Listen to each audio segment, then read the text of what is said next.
kure kora twirira ibijumura hari byinshi uko mubabona bose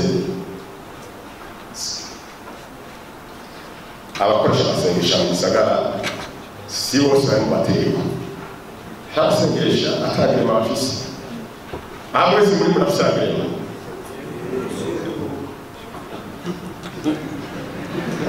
abayifise nduzi gutoki agirema muri ubu bicagicu kucuruza wewe bishagiro cyane bitwaguki wewe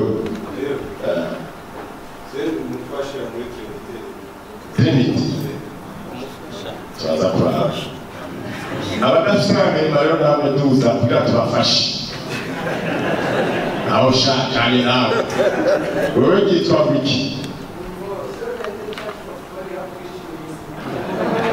shahanditse handi cyo rwise usengera he sengera mucito ariko ntabwo turagira abantu amatara wewe rero utareza cyo kwitura orugane kandi muzo muri ibyo bize kuko niwe wenyine ari yogete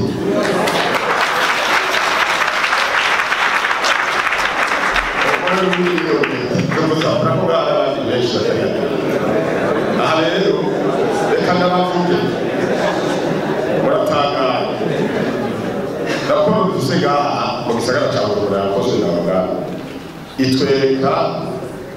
itwereka novuga imigwi y'amasengesho kuko birakora imwe yo kwita amashengesho kuko yarayagereye ashika 80 atagira agirema kandi basenga atwovuga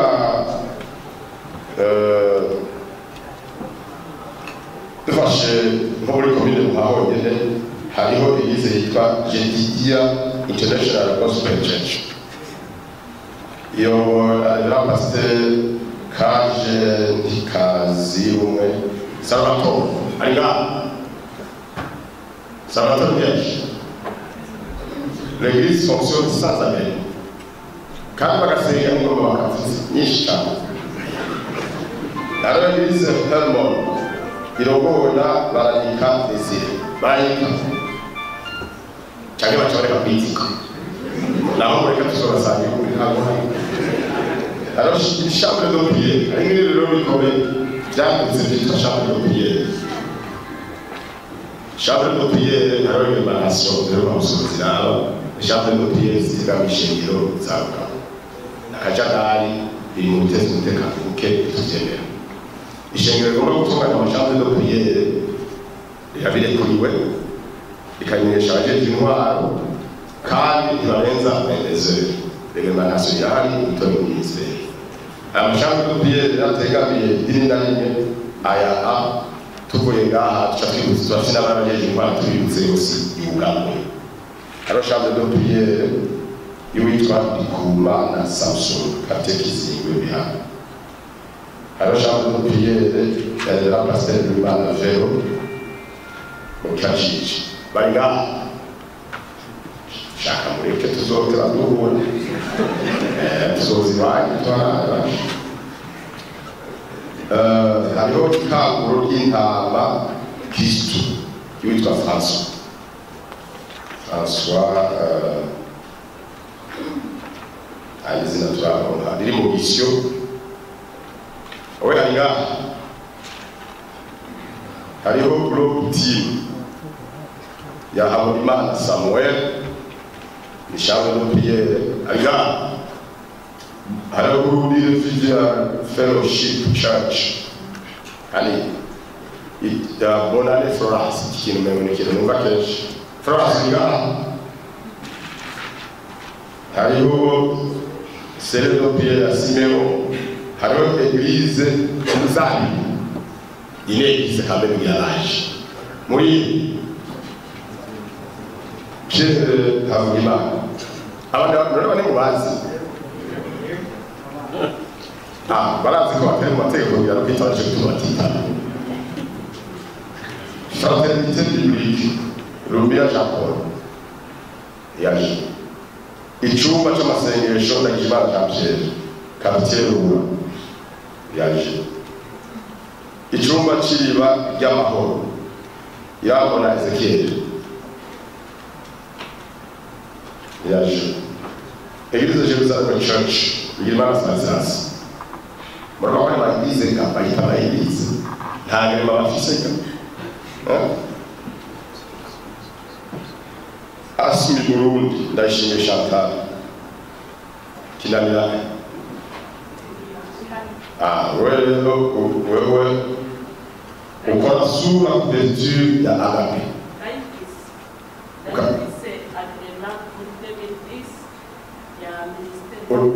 uracara rero kushikiranganje mukanya ushaka wewe buriya secrétaire permanent usake ubanza niyo ngiragireba wiza sino uzoja kuri regime tugira tubabwira abantu ofisi bayerekana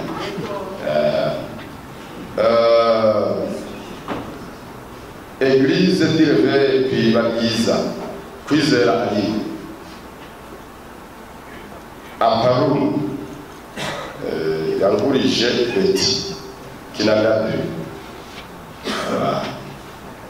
Église de la vérité et de la vie au Burundi Jean Bosco Muki. Alors l'Église travaille sous la couverture de l'Église de la paix. Il convicane. Abakora sura couverture y'indi shengero ngaho ganiki. Imita souveri. Abakora kuri souveri y'abandi shinoge journal. Namwe tavugana songa.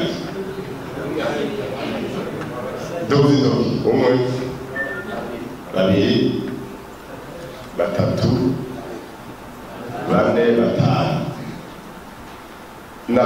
n'abandi batandukije intoki ndagira bamenyeshe yuko muri dans l'illégalité abantu bose bakora souveri abantu bose bakora batayagiri biteza guhagarara karenze uyu munsi mudevite musabe ahema hari n'abandi bakora ku manifestation y'abamustanderi nta na hamwe mateka agenga Burundi handitse ko mustanderi ashobora kwemerera ishingiro gukora urizi iryo tegeko aryarukane nturiye kubera ariyereka ati mustanderi twisuza ashobora kwemerera ishingiro gukora umuntu wese azakoresha attestation ya mustanderi shingiro hejuru abakoresha attestation dore uko bisanzwe ko nawe nibonejeho umwe umujyanye n'abanyonete cyo kimwe n'abandi bakubije intoki bagana ibintu muracamo bandika bari batanu muce mubafasha ibyabo munyaruki nawe cyangwa umugabo abandi bahonze tuzomenya ibyabo no kuri nagomba mu bivuge mu bisubire twebwe iyo turi mutimbuzi baratugezeyo hari ibyumba byinshi by'amasengesho ntako tudakora kugira ngo tubabwire ko bakwiye kwisunga amategeko mugabo uja kwikanga usanga kuzaniye ikete yahawe n'umustande kandi ubonye ikete yahawe n'ujeje intwaro biragoye ingene umuza gusenga mugabo ari karasengera mu nzu y'umuntu abantu 50 bagakora utazi ibyari byo rero nyakubana genda basabe abo bastande muhaguruke nabo bakore bisunze amategeko arabesha ko n'umurira Ndabasabye kuzabera ukuvuga mu kwe nuko kimushye ko mu bitwa usande yemeye ishengero cyangwa cyasengeshwa hanyuma twe twasina baraje intwaro muri murazindiye nuko bibutsa barabizi ko umuntu azorira yatanga uburenganzira bwo gukora twagwe wacu abanyapolitike imigambwe n'abandi n'abasanzwe amashengero ariko twari dufise ubutumwa buberekeye cyane ingene tanga umuganda wabo kubumbatira amahoro n'umutekano kumbatira amahoro n'umutekano rero icyo bifatana n'ikibazo c'ingene okora bisunza amategeko kuko twasanze hariho itohozwa ryakozwe mu gisagara dusanga hariho amashengero canke ivyumba vy'amasengesho biri mu migwi myinshi biri nyuma y'amategeko bagakora bwa mbere batagira uburenganzira buremerera gukora ico ni kimwe abandi nabo gasanga bariko bakora bakoresheje novuga uruhusha canke batiye izina irindi shengero bakamara amazi ico bita sukuvere yindi shengero agaca agenda agaca amubwira ati genda wewe wugurure uzokora ku izina ry'iwanje. Ivyo rero birimwo mu vyo tugomba kwihaniza. Hari n'ibindi rero twumvise bitanasanzwe aho dusanga ba mustanteri aribo batanze uburenganzira ku mashengero yo gukora bakabaha mu gifaransa cyo twita attestation de reconnaissance, no kuvuga ko babemeje nk'ishengero.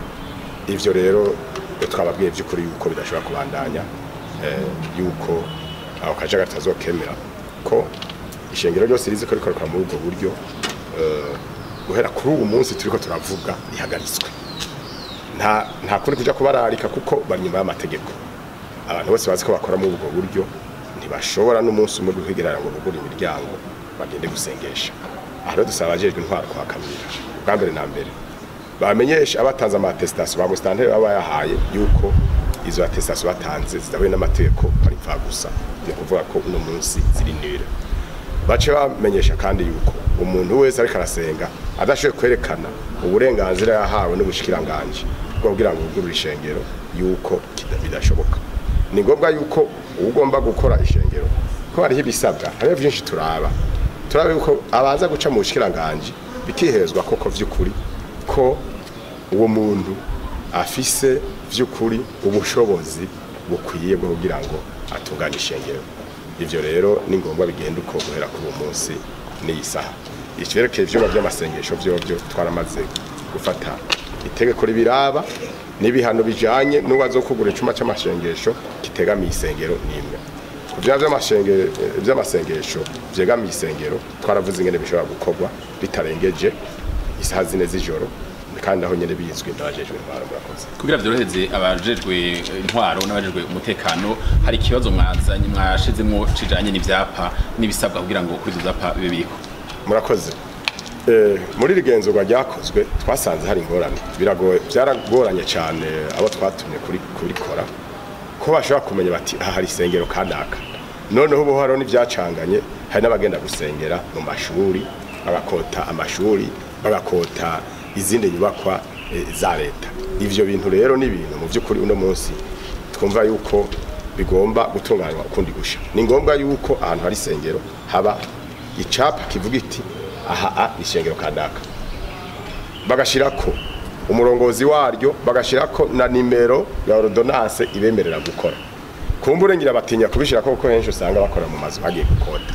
No musero nibisuzume n'imiburi ishengero gira rikore ribanze ko rifise n'imiburi siege yaryo y'inyubako abiyitira bati izi ni gwacu.